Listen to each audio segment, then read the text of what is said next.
Bonjour, bienvenue dans la session réseaux sociaux et données web. Donc, dans cette session, nous allons avoir 4 articles.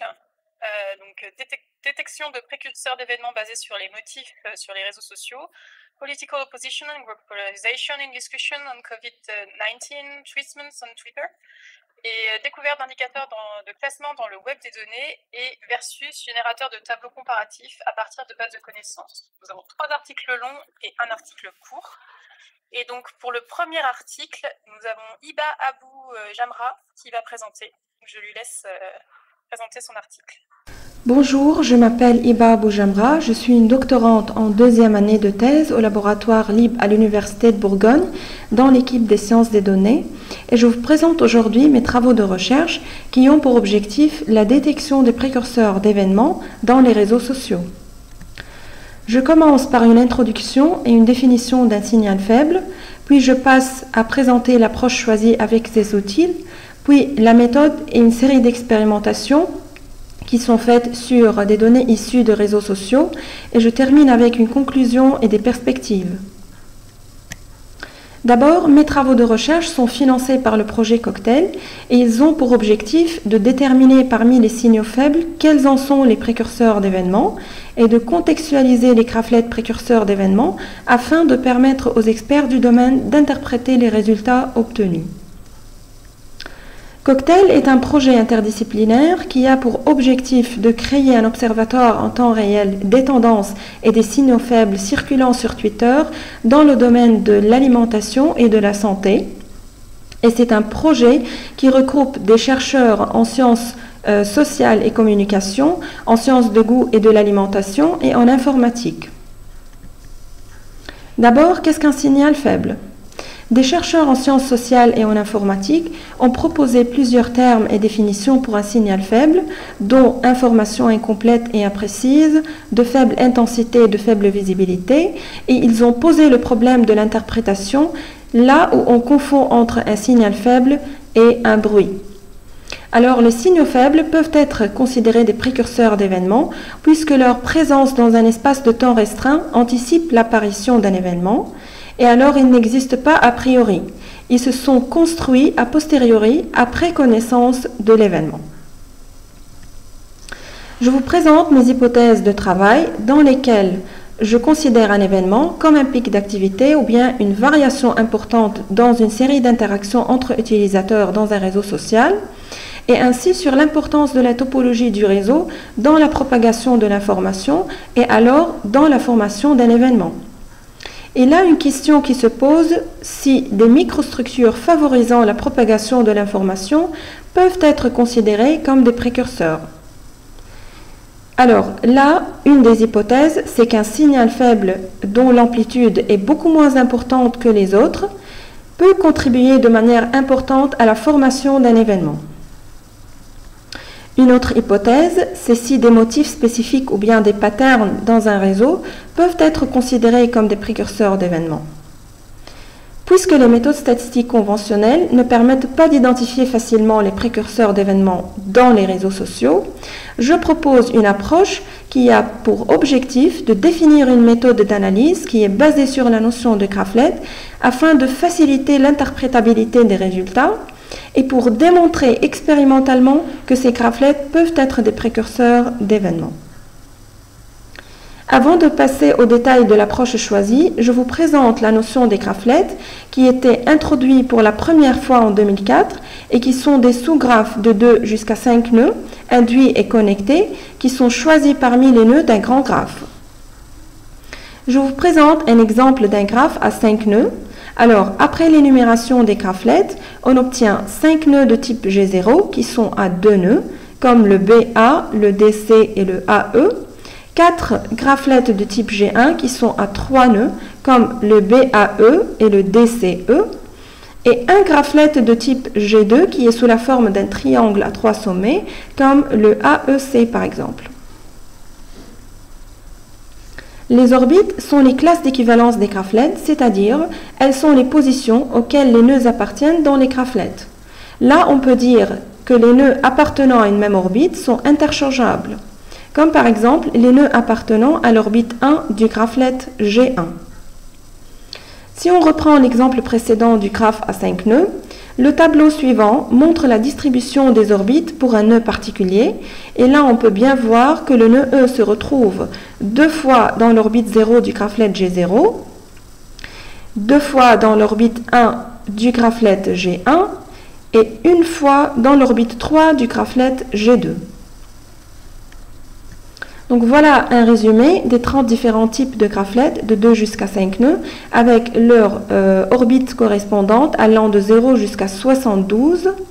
Et là, on peut bien voir les différentes formes de ces graphlets. Par exemple, les chaînes comme le G1, le G3, comme les triangulaires G2 et G8 par exemple, et les rectangulaires comme le G5. Je vous présente là alors les grandes étapes de la méthode qui, en premier, la préparation des données, l'identification du pic d'activité et la décomposition en clichés. Et en deuxième, l'énumération des graphlets et la détection des graphlets précurseurs d'événements potentiels.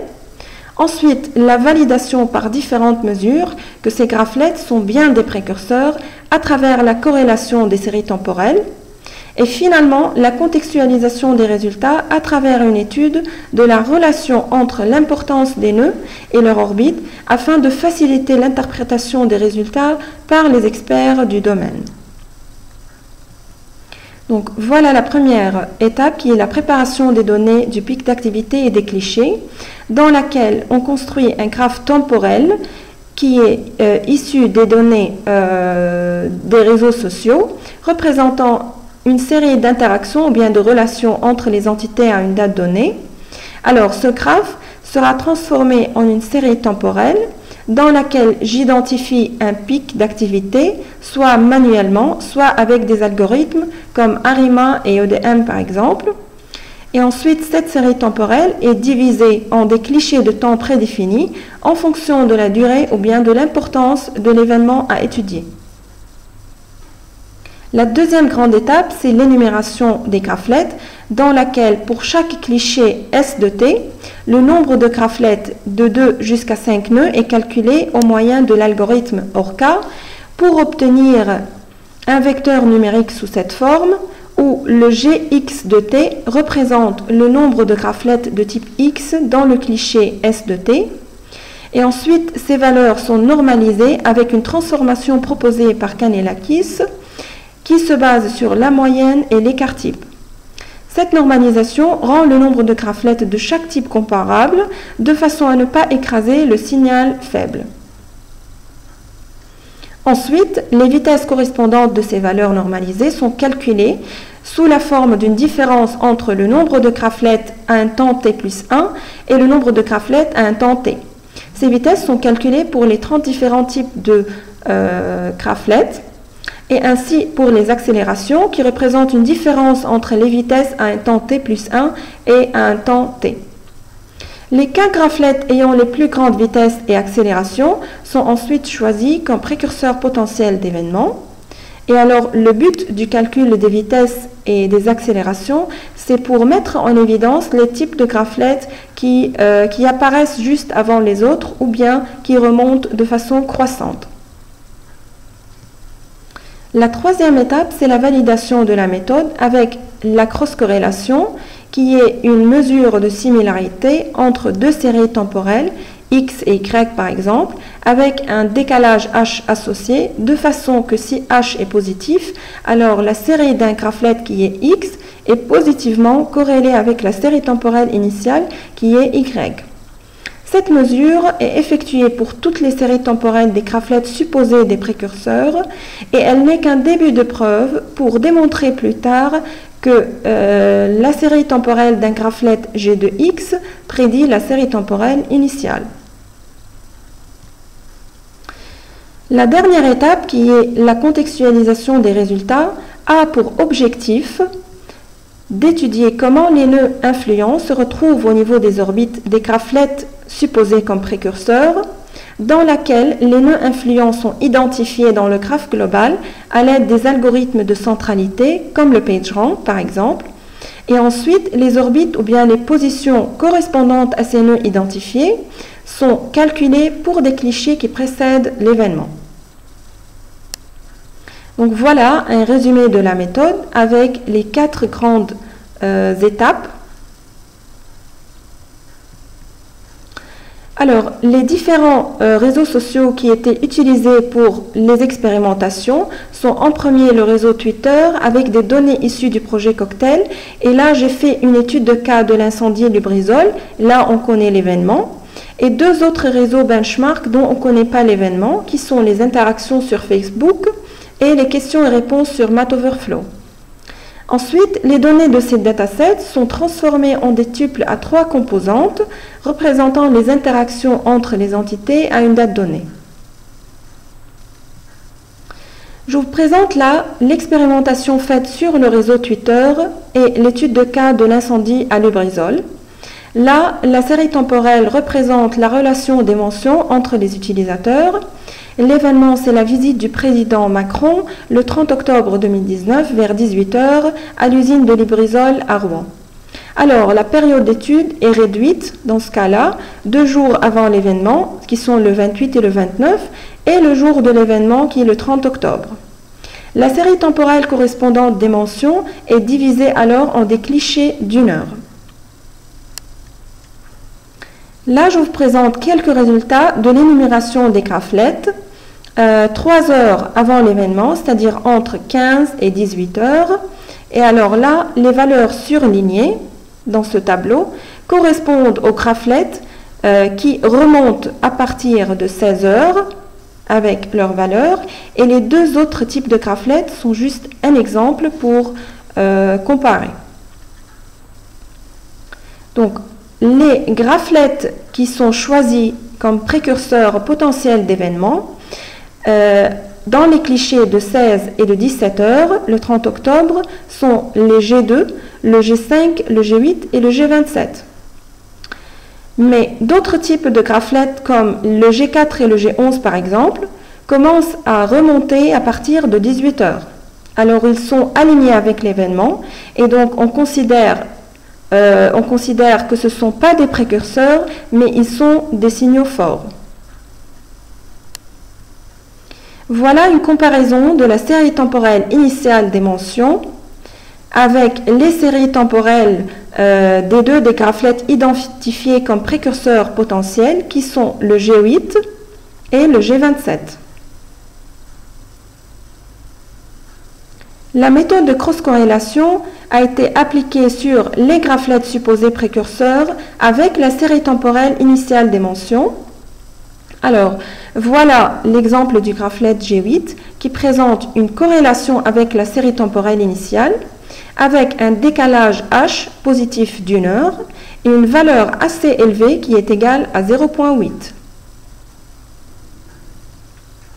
Dans la dernière étape, qui est la contextualisation des résultats, ce tableau montre un extrait des utilisateurs qui étaient identifiés influents avec l'algorithme de centralité PageRank.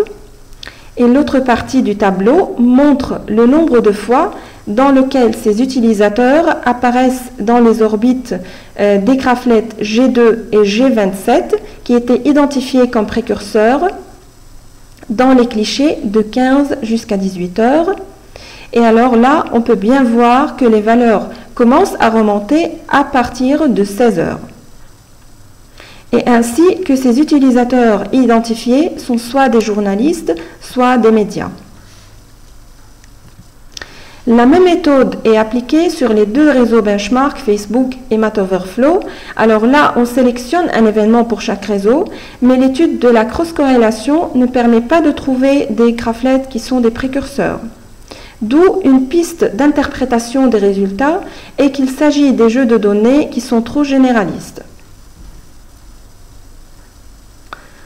Pour conclure, la méthode permet d'identifier des graphlets précurseurs d'événements et de cibler ceux qui constituent vraiment des signaux faibles.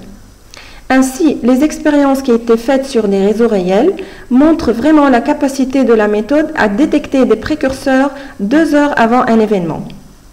Et alors, comme perspective, je vais essayer d'étendre les expériences à d'autres types de réseaux, comme par exemple le réseau de retweet ou bien les co-occurrences de hashtags. et ensuite à automatiser complètement la méthode. Et en plus de la cross-corrélation, établir une preuve de causalité entre les graphlets identifiés comme précurseurs et l'événement de la série temporelle initiale à travers des méthodes statistiques comme par exemple l'inférence causale et la causalité de Granger. Finalement, je propose une décomposition hiérarchique afin de diminuer la prédominance de certains graphlets pour en découvrir d'autres types comme précurseurs. Je vous remercie pour votre attention et pour votre question. Merci Iba. Donc on va passer à la partie questions. Donc on a 5 minutes pour poser des questions.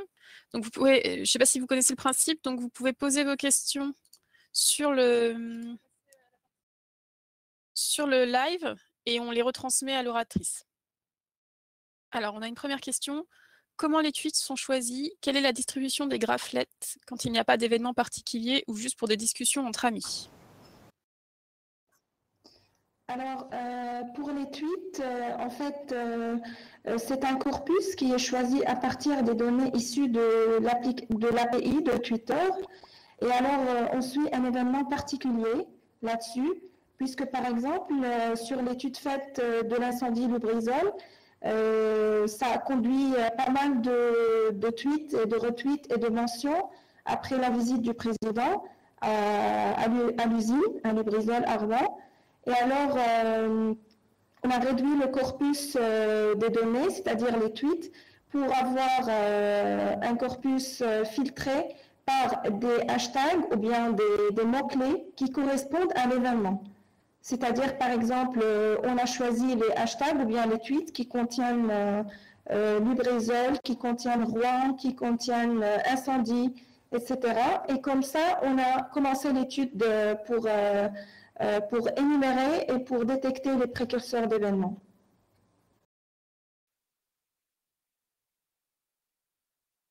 Et donc on a une autre partie de la question, c'était quelle est la distribution des graphlets quand il n'y a pas d'événement particulier ou juste pour des discussions entre amis? Alors, comme on l'avait vu pour les deux réseaux benchmark qu'on a utilisés pour l'étude, il n'y avait pas de distribution exacte de graphlets. C'était un peu aléatoire puisque déjà on ne connaît pas l'événement.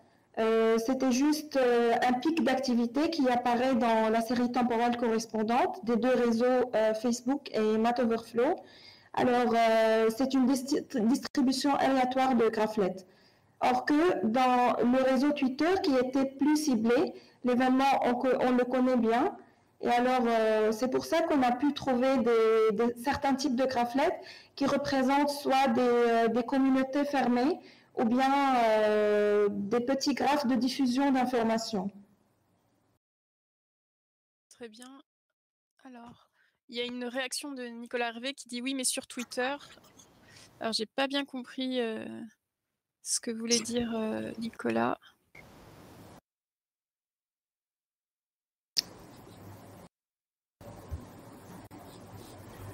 Il y a une question avant? Oui, mais c'était comme il réagissait à ta réponse en fait. Bon, c'est pas grave. Oui. Comme il y a un petit décalage, on va passer à la question d'après. Oui, voilà, c'est ça. Est-ce qu'on peut avoir des précisions, Nicolas? Comparaison de deux corpus Twitter, un avec événement et un sans. Est-ce que je pense que c'est ça?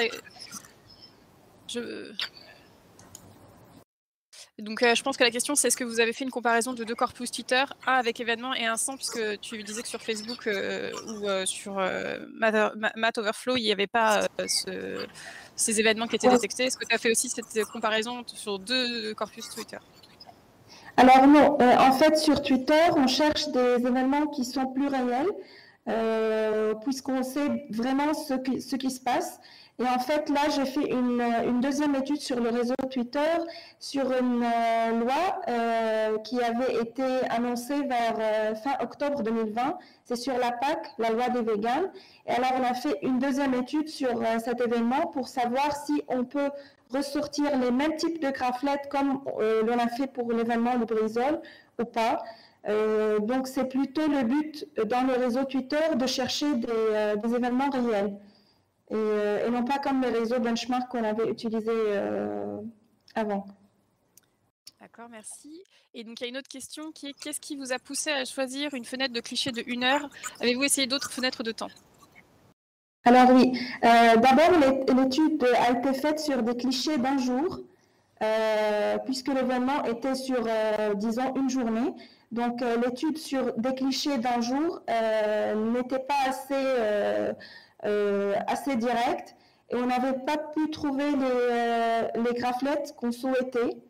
Et alors l'étude était un peu, elle n'était pas claire, donc on voulait filtrer un peu plus sur les heures de l'événement, 2-3 heures avant, pour savoir vraiment si on peut détecter des précurseurs d'événements. Ok. Donc, je pense que la question était vraiment sur le pas de temps. Donc, je ne sais pas si vous avez fait d'autres expériences avec d'autres pas de temps que 1 heure. Oui, on a fait la première expérience sur le réseau Twitter, c'était par des pas d'un jour. Mais c'est pour ça qu'on avait filtré un peu plus, puisqu'on n'a pas pu trouver des précurseurs juste avant l'événement. Donc c'est pour ça qu'on est passé à des clichés d'1 heure, pour être plus précis. Et sinon, donc Bruno posait la question, je pense que les graphlets courtes sont naturellement plus fréquentes que les longues. Est-ce bien le cas? Est-ce que ce point est géré par la méthode? Oui, en fait, déjà les graphlets sont des petits graphes et l'étude de ces graphlets sert à interpréter les résultats obtenus. C'est-à-dire, par exemple, comme vous avez vu dans la vidéo, le graphlet G2, c'est celui qui représente un triangle fermé à 3 sommets. Donc là, je peux interpréter que peut-être il y a un début de formation de communauté qui est entre les utilisateurs qui mentionnent ou bien qui rementionnent, qui sont mentionnés. Et alors, les petits graphlets sont plus faciles à interpréter. Okay. Et juste pour venir, parce que donc Nicolas avait précisé sa question, mais alors désolé parce qu'on a un décalage en fait entre nous, notre conversation avec Iba et vous, la diffusion sur le live. Donc désolé pour ce petit décalage qui fait que c'est peut-être vous trouvez ça peut-être un peu étonnant au niveau des questions, la façon dont je les gère, mais donc Nicolas en fait précisait sa question tout à l'heure sur sur le fait d'avoir un corpus où les événements ne sont pas tagués, annotés. Donc, ce qu'il disait, c'est que oui, mais dans le cas, dans ce que vous étudiez, vous sélectionnez à la main un événement et en déduisez que votre approche fonctionne. Et il demande si c'est pas une façon biaisée de voir les choses. Oui, en fait, c'est pour ça qu'on avait fait l'expérience sur 3 réseaux différents. Et alors, on avait dit, si l'on sélectionne un événement, qu'est-ce que ça va passer avec la méthode? Qu'est-ce qu'on va obtenir?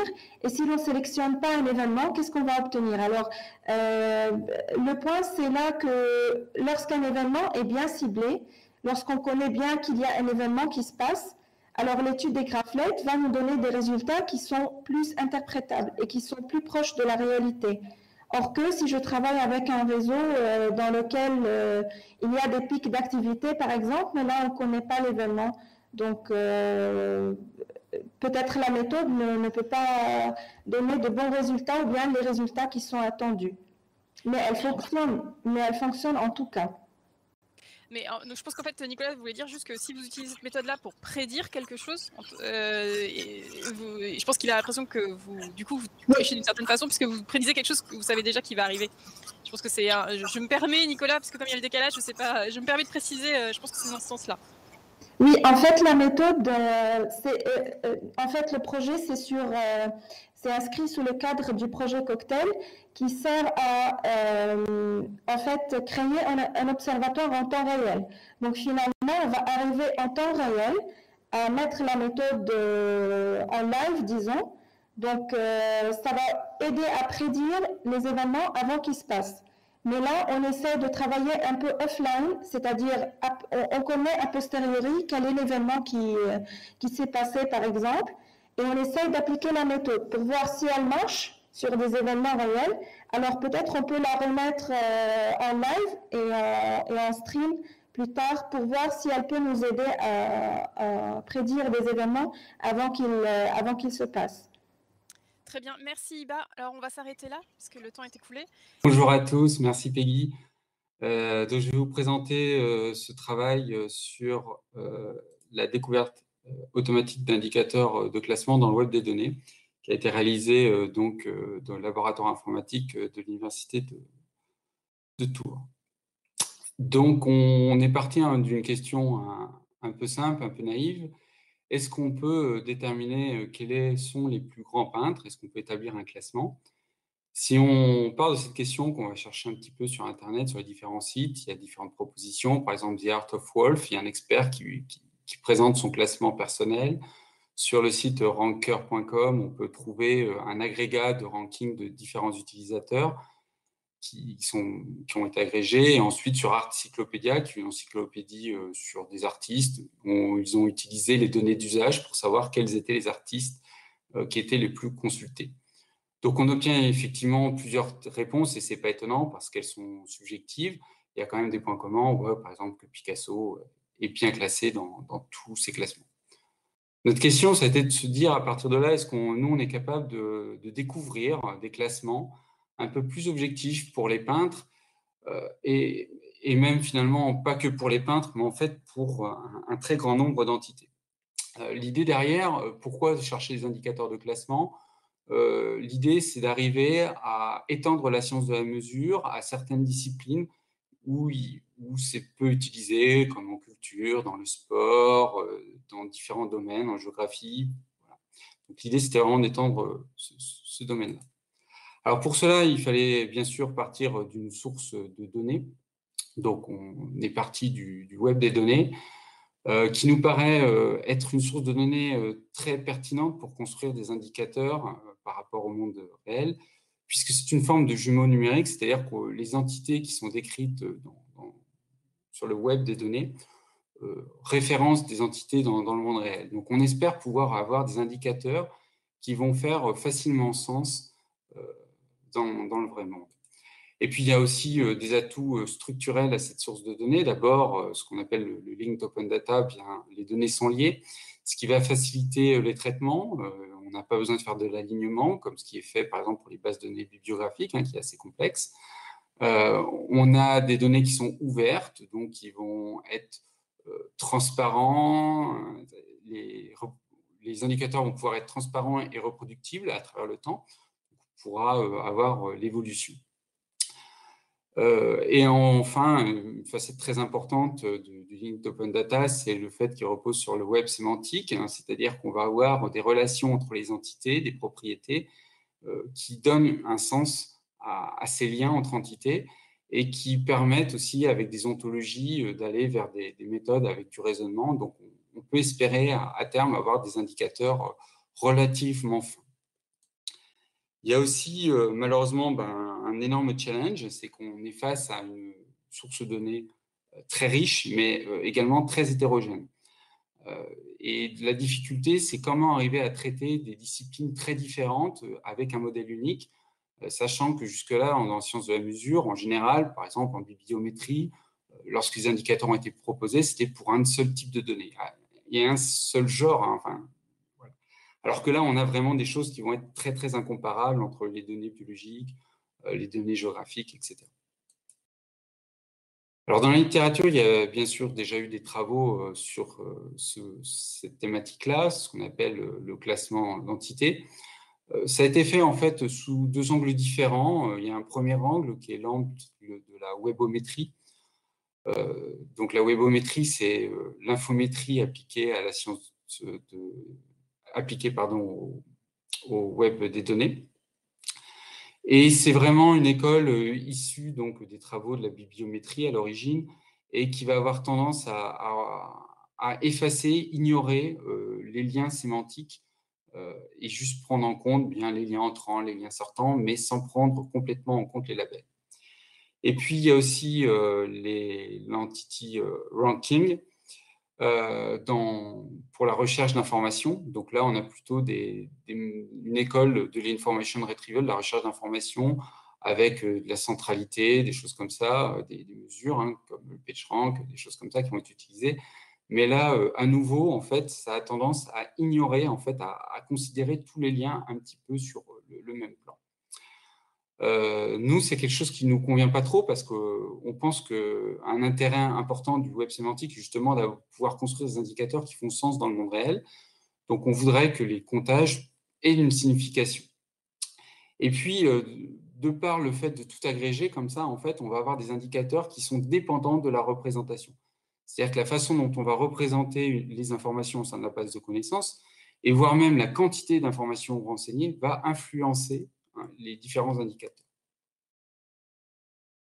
Alors, notre idée, elle est toute bête, ça est plutôt de compter en fait séparément, en fait, par type de lien, en fait, les informations.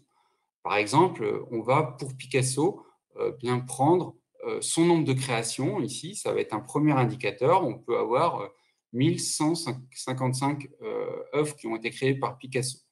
On pourrait aussi s'intéresser à son nombre de parents. Voilà, il a 2 parents. Le problème, c'est qu'il y a beaucoup de propriétés et il faut ensuite sélectionner les propriétés qui vont réellement faire sens pour classer des entités. Et là, effectivement, pour des artistes, on imagine que c'est un peu plus intéressant de s'intéresser au nombre de créations que de s'intéresser au nombre de parents, qui risque d'être a priori assez uniforme pour l'ensemble des artistes. Alors, pour choisir quelle propriété choisir, on s'est dit qu'il fallait s'appuyer sur les travaux existants dans la science de la mesure. Donc, et on a constaté, aussi bien en infométrie qu'en économétrie, que les classements actuels s'appuyaient souvent sur des quantités qui suivaient des lois de puissance. Alors, une qui est très classique, c'est le nombre de publications, le nombre de citations qui suivent la loi de l'octa, qui ont permis de dériver des indicateurs qui justifient la dérivation d'indicateurs comme le H-index. Et puis, on a par exemple le fameux classement de Forbes tous les ans qui nous indique qu'il y a des gens qui sont très très riches sur la planète et en fait qui est basé sur l'argent qui est très inégalement réparti et qui suit une loi de puissance qu'on appelle la loi de Joule-Simon. Donc à partir de là, on s'est dit pourquoi pas identifier les lois de puissance dans le web des données. Là, il y a un petit exemple, notamment avec la propriété donc créateur. En abscisse, on a donc le nombre de créations et en ordonnée, on a la probabilité qu'une personne ait ce nombre de créations. On voit qu'il y a beaucoup de personnes qui n'ont fait qu'une seule création, qui sont renseignées, il y a une très forte probabilité. Par contre, la probabilité d'avoir fait des milliers d'œuvres est beaucoup plus faible. Donc là, on a plutôt quelque chose qui ressemble de loin à une loi de puissance, mais seulement de loin en fait, parce que quand on utilise un peu des méthodes statistiques, là, c'est simplement une régression sur le log-log qui montre qu'on n'a pas un si bon coefficient de régression que ça. Et si on s'intéresse à des méthodes un peu plus sophistiquées, des tests statistiques un peu plus sophistiqués, on peut se rendre compte qu'en fait, ces distributions-là ne suivent pas vraiment une loi de puissance. Et en fait, il y en a plein d'autres dans ce cas-là. Et quelque part, on peut s'y attendre. Il n'y a pas de raison qu'une loi log normale, qui est très proche d'une loi de puissance, soit moins intéressante pour construire un indicateur. Donc, à partir de là, on s'est dit, il faut qu'on propose une autre type d'approche pour arriver à identifier des distributions intéressantes pour faire des classements. Et notre idée, ça a été de se dire, bien, une propriété, elle va être intéressante pour classer si elle génère de très, très fortes inégalités. Parce que finalement, quand on regarde le classement de Forbes, on ne regarde pas tout le classement de Forbes. On regarde en haut ceux qui sont très riches. Et ceux qui sont très riches ont une richesse bien plus grande que ceux qui sont très pauvres. Donc, on a une espèce d'étalement ici qui est très important. On a une très forte inégalité. Et en plus d'avoir des très riches, c'est que ces très riches-là, ils concentrent toute la richesse. C'est-à-dire qu'on a, et ça c'est notre second critère, une concentration des richesses qui est supérieure à une répartition uniforme des richesses. Donc, c'est vraiment quelque chose de très, très inégalitaire. Et à partir de là, ça a permis pour nous de déterminer ce qu'était qu'un classement intéressant. C'est un classement inégalitaire suivant ces 2 critères. Alors, reste qu'il faut déterminer qu'est-ce que c'est que l'inégalité. Pour ça, il faut utiliser une mesure de concentration. Nous, on a choisi le coefficient de Gini, on aurait pu en utiliser une autre. Et je vais vous présenter là rapidement comment c'est défini. Donc, on a en abscisse ici les entités qui sont rangées du plus pauvre au plus riche. Donc là, on a les 20% les plus pauvres. Et puis, on fait aussi le cumul de leur richesse sur l'axe des ordonnées. Donc, on voit que les 20% les plus pauvres, on cumule 5% à peu près des richesses. À partir de là, ça, c'est ce qu'on appelle la courbe de Lorentz. On peut obtenir cette information-là. Et le coefficient de Gini, en fait, c'est tout simplement l'aire qui est située entre l'identité et cette courbe de Lorentz sur toute cette zone-là, qui est la zone, en fait, A plus B. Voilà, donc ça, c'est la définition du coefficient de Gini. Donc, en gros, si jamais la courbe de Lorentz est sur l'identité, on a une égalité parfaite, mais nous, ce n'est pas ce qu'on veut. On veut une inégalité, hein, plutôt, donc on voudra quelque chose qui soit plutôt proche de ces axes-là.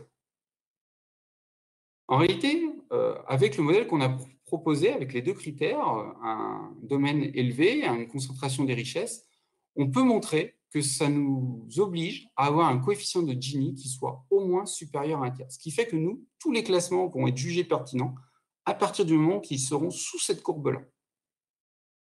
Et typiquement, si je reprends les créations, on a une distribution qui, dessous, en fait, l'axe, dessous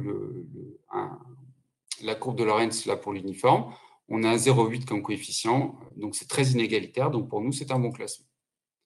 Et on obtient, si on construit avec Wikidata le classement, on obtient ce classement des peintres-là, avec un peintre finlandais en numéro 1, Kalervo Palsa, qui n'est pas forcément très connu, mais qui a été assez prolifique.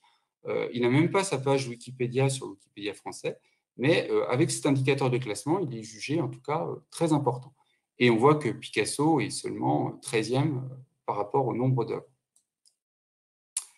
Alors maintenant, on va voir, on a essayé d'évaluer avec un cas d'usage sur Wikidata si notre méthode déjà était intéressante, notamment par rapport aux lois de puissance, et puis si on arrivait vraiment à identifier des classements pertinents.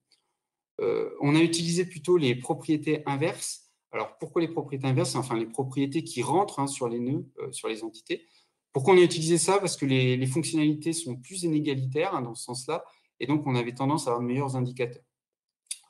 Voilà. Donc, comment on a procédé. Donc, je commence ici par présenter une petite étude, une petite comparaison entre l'usage du coefficient de Gini ou de la conformité à la loi de puissance pour déterminer si un classement est intéressant. Alors, comment se lit ce graphe? Alors, chaque point qui est représenté correspond à une distribution d'une propriété. Donc là, c'est une distribution qui est conforme à une loi de puissance. Et là, c'est une distribution qui est non conforme à une loi de puissance. Donc, tous les points verts sont non conformes. Ensuite, on a choisi pour chaque distribution d'afficher en abscisse l'exposant, le meilleur exposant suivant la loi de puissance. Et en ordonnée, on affiche le coefficient de Gini de la distribution. Donc, par rapport à notre travail, on considère que tous les classements pertinents sont au-dessus de la ligne ici, donc au-dessus de 1 tiers. Donc, tout ça, pour nous, ils ne sont pas pertinents. Et le premier constat qu'on peut faire quand on compare ces deux approches, c'est qu'il y a beaucoup de lois, de choses qui pour nous sont très pertinentes, qui ne sont pas détectées par les lois de puissance. Et à l'inverse, il y a beaucoup de lois de puissance, et ça peut surprendre, qui sont très égalitaires. Et effectivement, on peut avoir des lois de puissance très, très écrasées, et en particulier, les lois de puissance sont très, très écrasées quand les exposants de la loi de puissance, en fait, sont élevés. Donc, il n'y a rien de surprenant à tout ça, on trouve des résultats plutôt logiques. Mais on voit qu'avec la méthode des lois de puissance, on trouverait plein de classements qui, en fait, ne classeraient pas, en fait, tout le monde aurait le même score.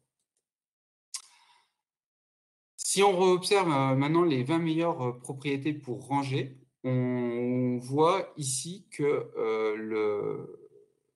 y a des espèces d'inconsistances pour la loi de puissance, puisque ce classement-là, on considère que les langues de travail ne sont pas intéressantes pour classer les gens, mais que la langue qu'ils parlent ou leur langue native le serait.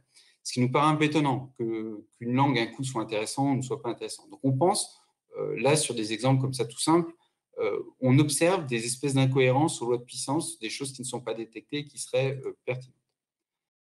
Si maintenant, on considère pour chaque classe d'entité, les classes d'entité les plus importantes présentes dans Wikidata, quelle serait la meilleure propriété pour les classer.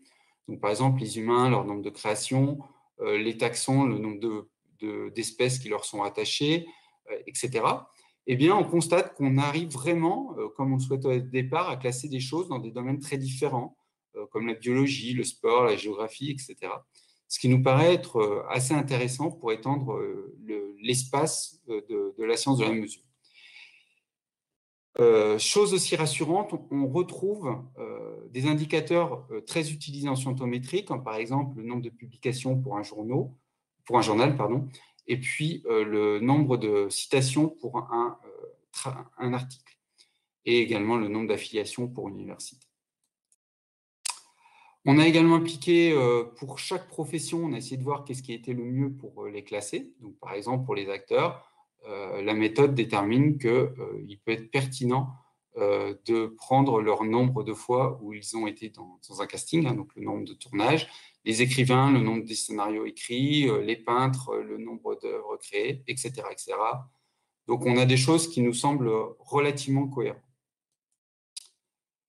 Donc, en conclusion, ce travail-là, en fait, c'est, à notre connaissance, une première proposition pour essayer de détecter des classements qui seraient pertinents.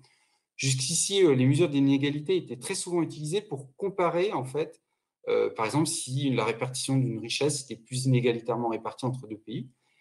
Et nous, ce qu'on essaie de mettre en avant à travers ce travail-là, c'est que si le coefficient de Gini est très élevé pour une distribution, mais ça veut déjà dire qu'on peut peut-être l'utiliser pour classer, hein, ça peut faire sens pour classer. Et de ce fait, avec notre modèle, il est transdisciplinaire, c'est-à-dire que sans aucune information, on peut arriver à déterminer si des propriétés dans des domaines très différents sont adaptées ou non pour classer des entités. Et sur Wikidata, notamment, on est parvenu à avoir 386 propriétés pour ranger les entités. Ça a permis d'avoir des classements pour 2 millions d'entités, avec pour certaines entités, comme les pays, hein, qui obtiennent parfois jusqu'à 80 classements différents. Donc c'est ça aussi qui est intéressant, c'est qu'on n'a pas qu'un seul classement, on peut en avoir plusieurs, on a une espèce de finesse sur le score qu'on obtient. Et des scores qu'on pourrait avoir qui font sens dans le monde réel. Pour les travaux futurs, on peut évidemment raffiner cela parce que ces indicateurs-là sont purement quantitatifs, ils sont très naïfs. Un exemple tout simple, c'est on peut faire comme le H-index, et en combiner plusieurs. Si on le fait pour les peintres, là dans Wikidata, on peut obtenir par exemple un nouveau classement pour les peintres qui tient un peu plus compte de la qualité, hein, en tenant compte du nombre d'œuvres citées, hein, pour un peintre. Et on se rend compte bien que voilà, on a un classement peut-être un peu plus proche de ce qu'on aurait obtenu dans la réalité avec Vincent Van Gogh en 1, etc., etc., même si Pablo Picasso est toujours assez loin, finalement. On pense de manière plus générale qu'il peut être intéressant d'exploiter davantage le web des données comme une ressource stratégique parce qu'elle permet d'analyser directement le monde réel et avec des indicateurs qui font sens dans le monde réel. Et ça, on pense une idée qui peut aller au-delà de ce travail et qui nous semble pertinente. Voilà, je vous remercie pour votre attention. Merci. Hop, alors ça va être diffusé. Donc merci Arnaud pour cette présentation. Donc on va pouvoir passer aux questions. Donc je vois une question de Giacomo Can. Vous vous êtes posé la question des biais qui peuvent être confirmés, amplifiés par cette méthode. Alors oui, les biais sont très nombreux. Déjà, c'est les indicateurs quantitatifs. Donc, la quantité n'est pas toujours quelque chose d'intéressant. Hein. Ça, c'est déjà le premier biais qu'on voit sur ce qu'on cherche déjà. Le deuxième biais, bien évidemment, c'est ce qui est véritablement renseigné dans la base de connaissances et qui n'est pas forcément un reflet parfait de la réalité. On n'a pas forcément une représentativité nette. Donc, c'est un deuxième biais qui est évident. Et j'ai envie de dire, on en retrouve tous les biais de tous les classements, exactement les mêmes biais que dans les bases de publication en sciences de la mesure. Hein, quand on va faire de la bibliométrie, ça introduit des biais. Et si je prends là le classement qui est affiché là, en conclusion, le H-index, on retrouve le même biais que le H-index pour les auteurs, c'est-à-dire que plus on est vieux, plus on a chance d'avoir un H-index élevé, ce qui est tout à fait logique. Hein. Voilà, effectivement, il y a d'énormes biais, c'est des indicateurs. Mais ce qui nous paraît intéressant, c'est d'avoir des indicateurs qui sont objectifs et d'avoir une multiplicité d'indicateurs et ensuite, éventuellement, de pouvoir affiner ces indicateurs pour faire des choses un peu plus intelligentes, évidemment. Merci. Et j'ai une autre question de Lionel Taillarda. Sur les critères de classement, vous parlez de pertinence, mais comment évaluez-vous l'interprétabilité de ces critères, avec, entre parenthèses, aspect cognitif? Alors, sur l'interprétabilité, pour nous, c'est vrai que ce sont des classements qui sont forcément interprétables puisqu'on compte des éléments qui existent dans le monde réel. C'est-à-dire que quand vous prenez un classement habituellement en recherche d'information, on a un classement qui est purement abstrait. On peut même, avec des classements de recherche d'information, comparer souvent dans les graphes de connaissances une ville avec une personne. Ça fonctionne très bien, c'est la même mesure. Alors que nous, on va compter des quantités qui existent dans le monde réel et qu'un expert aurait pu compter. Il y a des gens qui ont déjà compté pour les artistes combien ils avaient réalisé d'œuvres. Donc, ce sont vraiment des indicateurs interprétables et qui ont un sens dans le monde réel. Donc, enfin, qui ont un sens dans le monde réel et donc qui, pour nous, sont interprétables de ce fait. Et j'ai un complément de question qui est: pourquoi ne pas choisir directement le critère présentant le max d'inégalité, une sorte de worst case? J'ai malheureusement pas compris la question. Et je C'est-à-dire me dem le... mais je me demande si c'est pas déjà un peu ce que vous faites, mais i donc la question de Lionel, c'est: pourquoi ne pas choisir directement le critère présentant le max d'inégalité? Mais quelque part, c'est un peu ce que vous faites quand vous rankez vos propriétés, non? Alors, alors, quand on choisit les propriétés à la fin, ça, je vais peut-être le montrer, comment est-ce qu'on fait pour choisir, pour classer. Euh, Peut-être là, c'est plus parlant. En fait, là, pourquoi on a choisi cast member pour les acteurs, c'est parce c'est le classement qui, sur les 100 premiers, classe le plus d'éléments. Voilà. Donc, on a favorisé le classement qui classe, parmi tous les classements qu'on avait à disposition, celui qui classait le plus d'instances d'une classe donnée, ou là, d'un métier. Je ne sais pas si ça répond à la question. Ensuite, il ne faut pas juste avoir juste une égalité très très forte, ça ne suffit pas d'avoir quelqu'un de très élevé, parce que parfois il y a des erreurs dans les données, où il va y avoir des choses très très élevées, mais ça va être juste sur une personne. Voilà, donc il faut aussi avoir le deuxième critère, qui est un étalement de l'inégalité un petit peu, qui soit pire que l'uniforme, pour vraiment arriver à avoir des classements, nous semble-t-il, pertinents. Merci. Merci Arnaud. On va s'arrêter là pour les questions, puisque donc on va passer au dernier papier. Donc on garde Arnaud avec nous, mais on va changer d'article. Donc là, il va s'agir de Versus, générateur de tableaux comparatifs à partir de bases de connaissances, toujours présenté par Arnaud Soulet. Donc Arnaud, tu as 20 minutes, questions comprises, pour présenter. Merci. Oui, donc dans ce travail-là, on va plutôt chercher c'est une autre forme d'analyse, quelque part, alors du web des données et de toute base de connaissances, mais on l'a aussi encore appliqué à Wikidata. Mais cette fois-ci, c'est plutôt de se dire, quand on a un ensemble d'entités, est-ce qu'on est capable ou pas de construire un tableau comparatif. Ça a également été donc réalisé dans le laboratoire informatique de l'Université de Tours. Donc, je pense que tout le monde connaît les tableaux comparatifs. C'est un outil qu'on utilise extrêmement régulièrement. En colonne, on dispose tout simplement d'entités que l'on souhaite comparer. Et puis, en ligne, on va voir à chaque fois des caractéristiques de comparaison.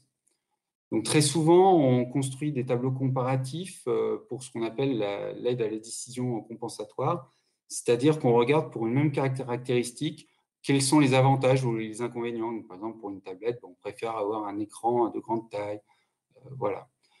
Donc, c'est l'idée de ce travail-là, c'est de parvenir à identifier automatiquement les caractéristiques de comparaison une fois qu'on a un ensemble d'entités qui nous est donné, à partir d'une base de connaissances une base de connaissances. Alors, la difficulté, c'est un peu comme dans la présentation précédente, c'est qu'on va se retrouver à avoir des entités très, très différentes qui vont être comparées. Donc, on va pouvoir comparer des personnes, des groupes de musique, des villes, des universités, des galaxies, voire des dessins animés. Donc, on va se retrouver dans une situation où on va avoir des données très, très hétérogènes. Et la difficulté, c'est comment parvenir à avoir une méthode qui traite des choses aussi différentes, sachant qu'il n'y a pas d'étiquetage des données qui nous permettrait d'apprendre un système de faire de l'apprentissage, tout simplement supervisé.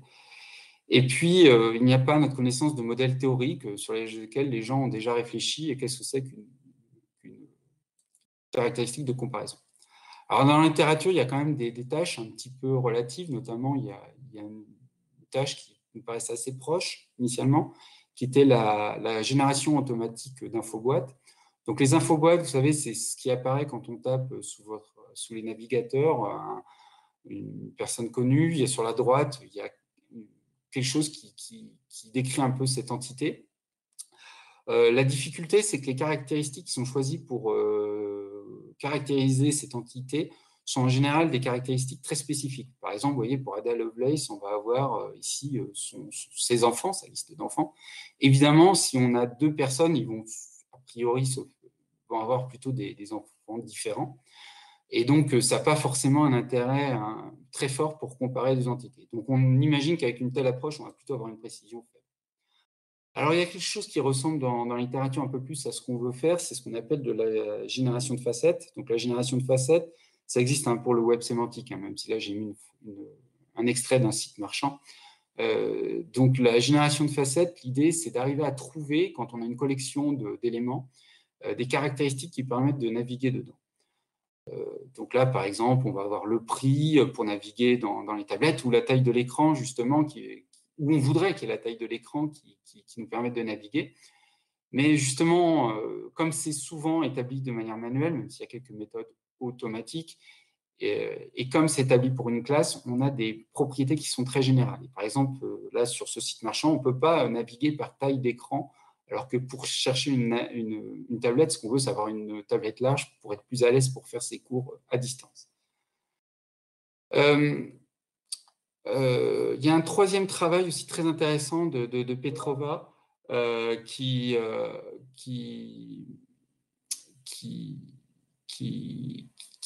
s'est intéressé à comparer ces deux entités directement en cherchant tous les chemins qu'il y avait dans les bases de connaissances qui étaient identiques.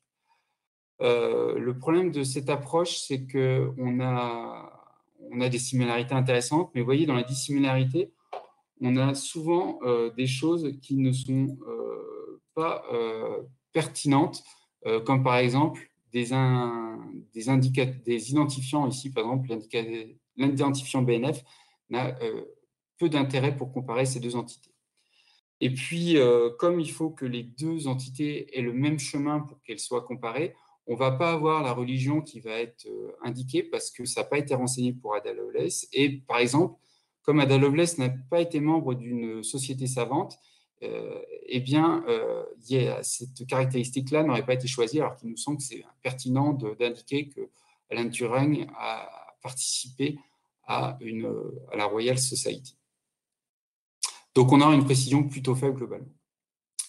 Voilà pour l'état de l'art. Donc, on a décidé de reformuler ce problème en prenant un ensemble d'entités, un seuil donné, et on va sélectionner toutes les caractéristiques dont la mesure d'intérêt donnée soit supérieure au gamma.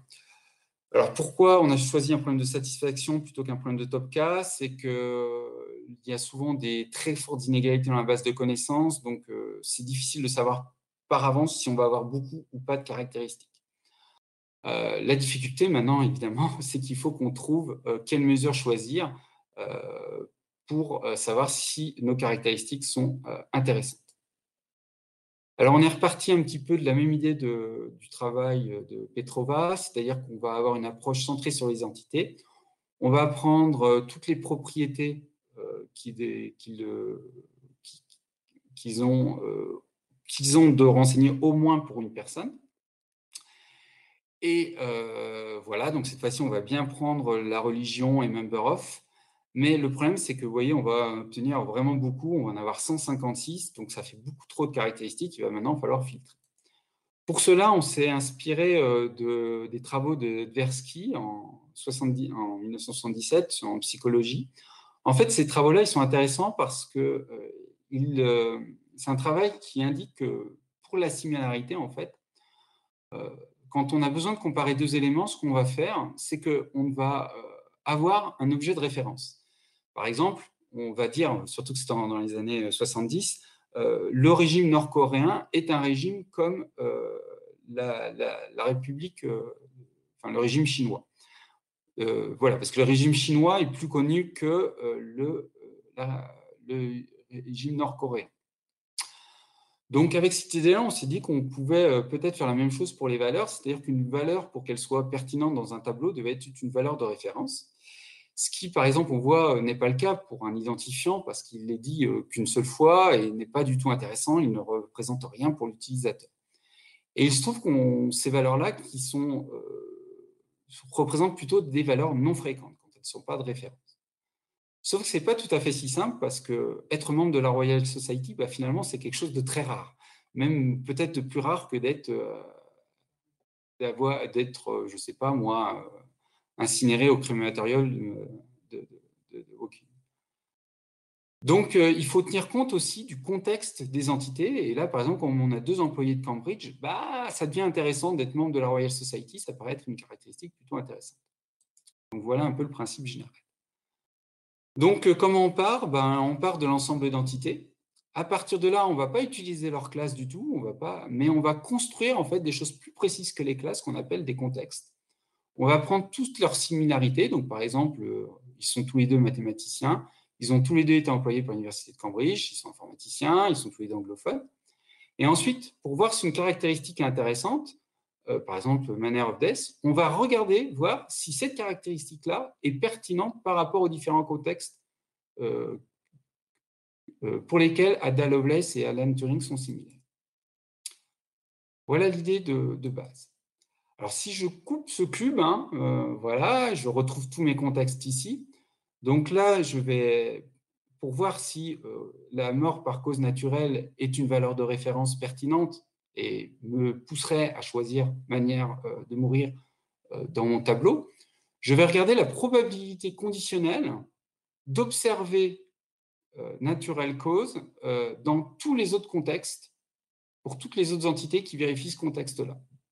Donc, par exemple, pour cette case-là, je vais regarder parmi tous les mathématiciens, est-ce qu'il y en a beaucoup qui sont morts de mort naturelle? Et là, en gros, il y en a 2% qui sont morts où la valeur a été renseignée. Il y en a plus que ça, mais ils n'ont pas été tous renseignés. Et je vais faire ça, en fait, pour tous les contextes et toutes les valeurs de mes différentes entités.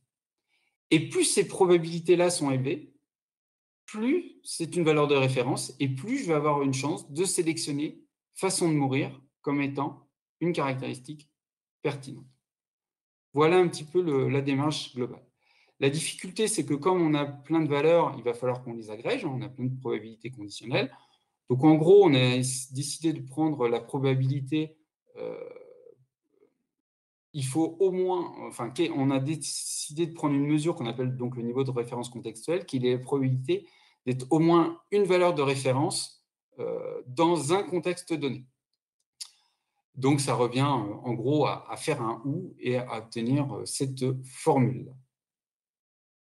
Alors maintenant qu'on a une formule, il faut qu'on parvienne à l'évaluer sur une base de connaissances. Nous, en l'occurrence, c'était le web des données. Donc, on a voulu directement utiliser ce qu'on appelle les points d'accès, c'est-à-dire qu'on peut interroger via des requêtes Sparkle. Une difficulté, c'est que ces points d'accès Sparkle ne tolèrent pas des requêtes trop compliquées. Et en plus, bien, il faut essayer de les ménager, hein, ça prend du temps, c'est à distance. Donc là, vous voyez, pour calculer le niveau de référence contextuelle, il faudrait qu'on interroge 8 fois le point d'accès, qu'on fasse 8 requêtes différentes, ce qui est assez coûteux. Mais en fait, si on regarde bien, si on fait cette requête-là en premier, comme on peut déterminer une borne inférieure de notre niveau de référence contextuelle, qui serait égal à 0,25, pardon, à 0,02, donc qui serait supérieur à notre gamma, et du coup, comme même si on n'a pas calculé la valeur exacte du niveau de référence contextuelle pour la caractéristique façon de mourir, on est certain qu'il est supérieur à ça. Et au lieu de faire 8 requêtes, on n'en fait qu'une seule. Voilà, avec ce procédé-là appliqué à toutes les caractéristiques, alors il y en avait plein d'autres, mais celles-ci ont été retenues. Voilà, on peut calculer ces différentes choses. Donc voilà ce qu'on obtient comme tableau, avec le genre qui est retenu, le fait qu'ils soient anglophones, ce qu'ils ont été membres d'une société savante, leur champ de travail, leur façon de mourir, leur religion. Voilà les caractéristiques qui ont été retenues. On trouvera à la fin, il y a un site web où l'ensemble des tableaux qu'on a générés sont disponibles. Alors, la force de notre méthode, premièrement, c'est qu'elle est robuste à l'incomplétude. Par exemple, on a vu, là, c'est pas rempli pour Ada Lovelace, probablement elle était catholique, ou protestante, mais l'information n'est pas renseignée. Voilà, mais comme ça a été renseigné pour Alan Turing, ça a été sélectionné. Et pourquoi on dit que c'est robuste? Parce que si l'information est renseignée dans le futur, ou si on conservera encore l'information après. L'indicateur, le niveau de référence contextuelle ne peut qu'augmenter. Deuxième propriété intéressante, on a ce qu'on appelle le niveau de référence contextuelle est nul pour un identifiant. Par exemple, le BNF de tout à l'heure, l'identifiant de la BTNF, on est sûr de ne pas le sélectionner parce que notre mesure est à 0. Et enfin, même si je ne l'ai pas détaillé, on a une technique pour filtrer les redondances au niveau de déterminer les contextuels, ce qui fait que la mesure est relativement rapide à calculer et relativement stable. Pour évaluer ça, on a dû constituer un benchmark parce qu'à notre connaissance, il n'en existait pas qui était déjà prêt. Donc, on a tiré au hasard 1000 paires d'entités. Alors, on a juste pris des paires d'entités pour que ce soit simple, mais notre méthode fonctionne avec autant d'entités qu'on le souhaite. Ensuite, on a pris toutes les caractéristiques potentielles qui pouvaient être intéressantes et on les a donné 10% à donner à évaluer à des évaluateurs. Dans 45% des cas, ils ont trouvé que ce n'était pas intéressant dans un tableau comparatif et dans 38%, ils ont déterminé que ça pourrait être intéressant dans le tableau comparatif. Et 17%, ils ne savaient pas. Donc, on voit que c'est une tâche qui n'est pas si simple que ça à faire pour un humain. D'autant que dans une base de connaissances comme Wikidata, il va vraiment y avoir des domaines, des entités très complexes que les experts, là, c'était en l'occurrence des doctorants qui ne sont pas associés au travail, mais qui ont un peu des connaissances en web des données, ils ne pouvaient pas facilement prendre une décision, même en naviguant dans Wikidata. Et on a évalué deux questions, c'est est-ce que notre méthode, le niveau de référence contextuelle, est de qualité, et est-ce que notre algorithme est efficace. Pour ce qui est de l'évaluation de qualité, on a fait donc une évaluation en précision et rappel. On s'est comparé à la méthode des facettes, qui était identifiée comme intéressante dans l'état de l'art. On a aussi pris la méthode des infoboîtes, même si on savait que ce serait compliqué pour elle, et on a aussi pris toutes les caractéristiques, donc la méthode de Petrova. Voilà ce que ça donne. Donc déjà, la méthode de Petrova et la méthode des infoboîtes, on voit que la précision est très basse, mais c'était vraiment attendu. En revanche, la méthode des facettes, ce que ça trouve, c'est plutôt intéressant de manière générale. Hein. Bon, c'est pas toujours très intéressant, mais ça fonctionne quand même un petit peu en termes de précision. En revanche, le problème, c'est vraiment le rappel. La méthode, elle a un rappel qui est très très faible, et donc c'est là où notre approche centrée sur les entités est vraiment, nous semble-t-il, intéressante. Et au final, on a une accuracy qui est bien supérieure. Et enfin, donc, on a fait une évaluation en termes de performance. Donc là, on a regardé le nombre de requêtes qui étaient nécessaires pour traiter les 1000 tableaux, générer 1000 tableaux comparatifs, de comparaison, pardon, en fonction du seuil de minimum du niveau de référence contextuelle. Donc la méthode naïf, sans l'optimisation, c'est à peu près un peu plus de 60 000 requêtes. Et nous, on a en gros, quel que soit le seuil, à 50 000 requêtes. Donc, on a quand même un gain de 20%, ce qui donne, parce qu'en plus, on a choisi plutôt d'éliminer les requêtes les plus coûteuses avec des heuristiques. Donc, on a un gain de temps de 30%, ce qui n'est quand même pas négligeable. Et ensuite, ce qu'on a constaté, c'est que quel que soit le nombre à traiter de caractéristiques pour un tableau comparatif, on avait toujours un gain qui était similaire. Donc, c'est plutôt une bonne nouvelle.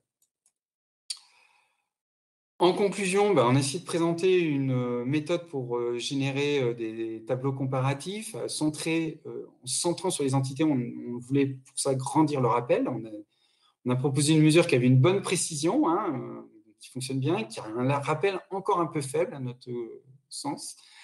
On a proposé aussi un algorithme un peu efficace pour arriver à calculer la mesure. Et puis, on a également mis à disposition de la communauté un benchmark, surtout grâce aux différents annotateurs qui ont travaillé pour pouvoir faire des annotations, que je remercie à nouveau. Vous trouverez sur le site web Lovelace versus Turing les tableaux comparatifs, notamment si vous voulez voir Simpson versus Bob l'éponge. Il est disponible sur le site, comme tous les exemples qui étaient tirés ici. Il y a aussi le code source qui est disponible sur le site en accès libre. Voilà, il y a plein d'améliorations possibles dans les travaux futurs, notamment peut-être utiliser d'autres mesures pour avoir des caractéristiques un peu plus surprenantes, parce qu'on nous a reproché un petit peu parfois que les caractéristiques étaient assez convenues. Et puis, pour l'instant, il n'y a pas de filtrage entre caractéristiques, ce qui fait qu'on peut avoir des caractéristiques redondantes. Par exemple, ils sont anglophones et ils savent aussi écrire en anglais, des choses comme ça. Voilà, merci beaucoup. Merci Arnaud pour cette présentation. Donc, on va passer aux questions. Je vais regarder s'il y a des questions. Alors, donc là, il y a eu des discussions sur la présentation d'avant. OK. Et donc, Suzanne Pinson demandait: incomplétude, peu ou pas de valeur pour certaines caractéristiques, le calcul du niveau de référence contextuelle est-il biaisé? Alors, oui, oui, tout à fait, ça a un très, très fort impact. Là, je pense, ce qui est le plus visible, c'est cet exemple-là. On a seulement 2 des mathématiciens qui sont morts de causes naturelles. Alors, les maths, c'est compliqué, mais c'est quand même pas si dangereux que ça, hein. Donc, les gens meurent régulièrement de causes naturelles, hein, voilà, donc c'est juste qu'il y a beaucoup de gens, en fait, on ne connaît pas la cause de la mort, hein. C'est pour ça que les caractéristiques sont très, très faibles. Voilà, donc il y a pas de... Effectivement, la méthode est robuste à ça. C'était véritablement une des difficultés, effectivement, pour parvenir à quelque chose d'intéressant. Et c'est aussi à cause de ce problème-là, en fait, je sais, vous voyez, ici, on utilise une échelle logarithmique, c'est-à-dire qu'en général, le seuil, il faut le fixer assez bas, en dessous de 0,1. C'est parce que comme la complétion des propriétés est souvent très faible, si on met un seuil trop élevé, en fait, le filtrage est trop important parce qu'il n'y a pas assez de choses renseignées dans la base de connaissances. Voilà un petit peu par rapport à ce problème-là. Mais oui, on en tient compte et c'est véritablement un des enjeux majeurs quand on veut faire des méthodes comme ça dans les bases de connaissances, à notre sens. Merci. Alors, il y a une question de Jérôme David.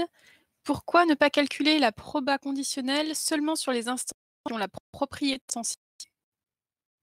Je sais pas quoi. Voilà. Sûrement sur la probabilité, donc ce serait sur la probabilité, j'ai pas entendu, ça a coupé. Alors, je te redis, pourquoi Oui. pourquoi ne pas calculer la probabilité conditionnelle seulement sur les instances qui ont la propriété instanciée? Je pense que c'est dans le cas des valeurs manquantes. Toi, Ah notamment la d'accord, OK. religion, tout Dans ça. lequel la valeur manquante, Enfin, je pense, bien, j'espère que j'ai bien interprété alors la question de Jérôme. Alors pourquoi pas faire ça? Alors alors il y a effectivement, ça aurait pu être envisagé. D'un point de vue calculatoire, c'était un peu plus complexe à faire et surtout la mesure varierait davantage. On aurait un indicateur moins stable par complétion des données. C'est-à-dire que là, ce qui est intéressant, c'est que si jamais on rajoute des faits dans la base de connaissances, la mesure ne peut qu'augmenter, ce qui fait qu'on a une espèce de robustesse face à l'incomplétude. C'est-à-dire que si jamais on ajoute des faits, ce qu'on a sélectionné va rester sélectionné. Alors sinon, on pourrait peut-être avoir des choses qui sont des propriétés très très peu renseignées, et du coup, on pourrait sélectionner les caractéristiques, mais alors vraiment qui n'ont aucune significativité parce que ça a été renseigné pour très peu de monde, et en fait, ce qu'on va sélectionner n'a pas assez de sens. Voilà, c'était pour éviter ça. Merci. Donc moi, j'ai d'autres questions, mais je t'en poserai après parce que là, on est arrivé à la fin du temps. Je suis Donc, désolé, je l'ai trouvé trop long, non, non, excusez-moi. non, c'était très intéressant. Enfin, je pense en tout cas, moi, j'ai trouvé ça très intéressant. Je pense que les utilisateurs sur le live aussi. Donc, merci beaucoup Arnaud. Merci aux 3 présentateurs, de la session. Donc, la session est terminée pile dans les temps.